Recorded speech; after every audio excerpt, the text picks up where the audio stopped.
It's August the 27th. The Zion unit in southern Utah.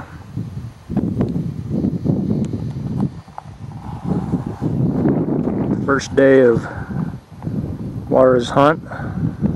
We've already got her so wore out she's laying in the shade. We're going to go into this water hole tonight and try to see if we can get a decent bull.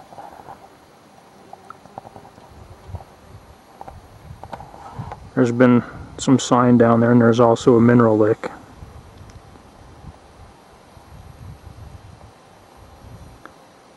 It's been too hot to do conventional elk hunting. They're not really bugling or haven't rutted up yet and herded up for the rut.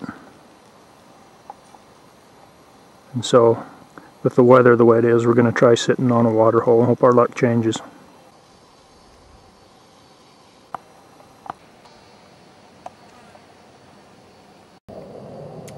I'm Laura, and I'm from New York, and we're here hunting in Utah, my home state, to hunt primarily elk, but hopefully get a muley that's bigger than my dad's, which I don't even know how big it was, but to me it was pretty big. But the weather is, it's super nice for me, but not so great for hunting. My first elk hunt, very exciting. I wasn't really sure what to expect. I knew I'd be doing some hiking, and I knew I didn't want anyone beating me up the mountain. However, I'm a little slow. The altitude's getting to me a little bit, but I'm trying to keep up. But it's been fun. It's just the first day, so whatever happens, happens. I'm just happy to be here and having a good time.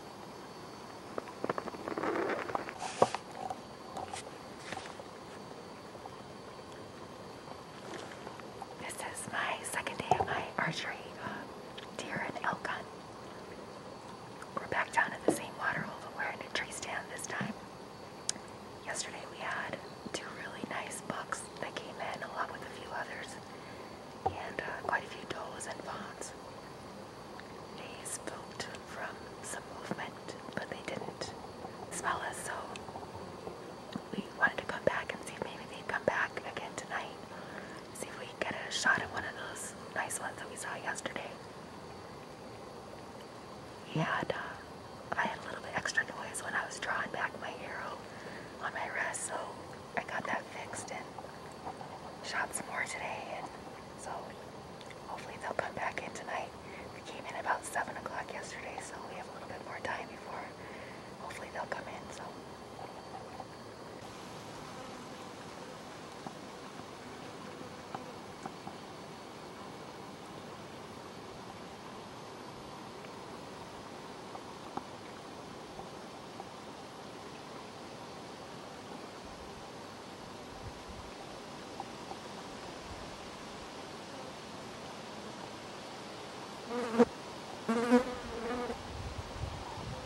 right, there he is.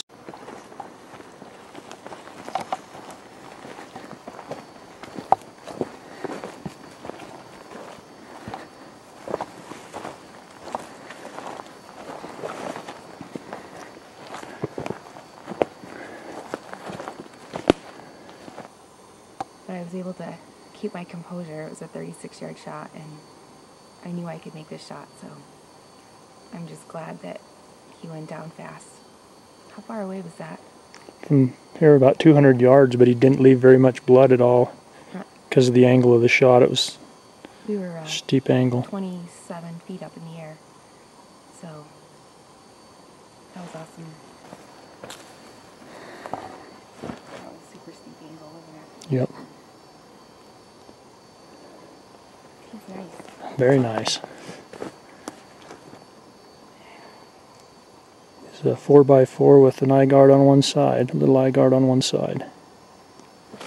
That Rage broadhead did the trick, didn't it? Yeah. Very fast. You have to be super careful with that velvet, right? So it doesn't come off. Yeah.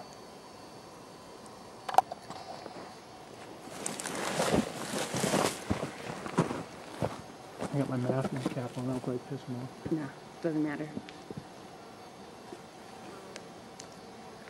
So we were up in the tree stand, about 27 feet, and he whispered to me that there was a nice buck coming down, and of course my heart starts racing like crazy, and I have no idea which direction it's coming, but it's coming in from behind.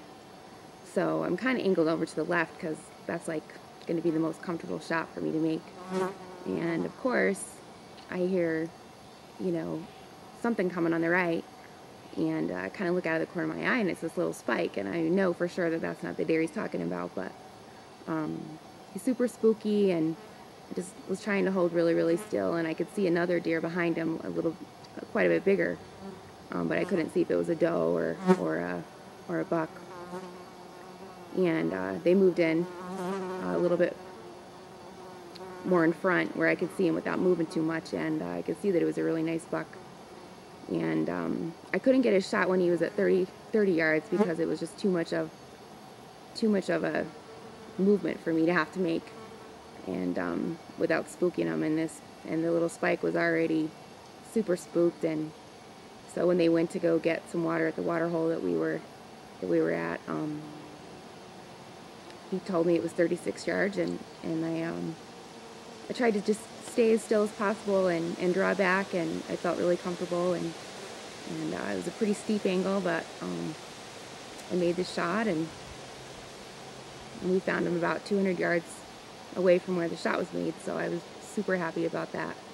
This is my very first deer, my very first mule deer hunt, and in my home state of Utah, so it's quite a memorable experience, and I'm super excited and super happy that I was able to hunt with Rick. So I'll definitely be back, and hopefully be bringing some of my friends with me, because I know that they'll enjoy it as well. Laura was pretty nervous because this buck didn't bleed. Because of the steepness of the angle, all the bleeding was internally, except for on the back side there was a little bit. We found 2 drops of blood between the tree stand and where we found the buck, but I figured that I saw where the arrow hit, and I figured that the buck would be hitting the top of the lungs and go down, and thankfully only went a couple hundred yards. So good job, Laura. Thank you.